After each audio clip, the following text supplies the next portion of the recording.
Garuda Express, an international courier service.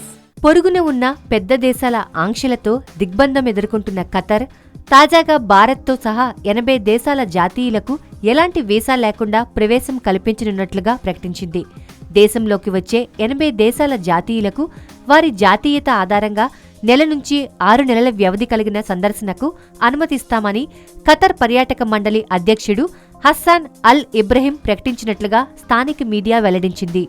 ఈ అనుమతి పొందినవారు తమకు కేటాయించిన వ్యవధిలో దేశం బయటకు వెళ్లి మళ్లీ తిరిగి ప్రవేశించడానికి అవకాశం ఉంటుందని కూడా ఆయన వివరించారు.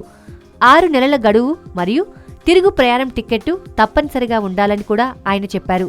వీలైనంత మంది విదేశీయులకు సులభతర సందర్శనలను అనుమతించడం ద్వారా విమాన రాకపోకలను పెంచి పొరుగున ఉన్న దేశాలపై ఒత్తిడి పెంచాలనేది ప్రభుత్వ ఉద్దేశంగా ఉన్నట్లుగా కనిపిస్తోంది. ఖతర్లో 6 లక్షల మంది భారతీయులు పనిచేస్తుండగా హైదరాబాద్తో సహా భారత్ నుంచి ప్రతి వారానికి 24,000 మంది రాకపోకలు కొనసాగిస్తున్నారు. ఖతర్ పర్యాటక సంస్థ ప్రకటించినట్లుగా భారతీయులకు వీసా లేకుండా దేశంలోకి ప్రవేశించడానికి అనుమతి లభిస్తే భారీ సంఖ్యలో ప్రవాసీయులు తమ భార్య పిల్లలను తాత్కాలిక సందర్శన నిమిత్తం ఖతర్కు పిలిపించుకునే అవకాశాలున్నాయి.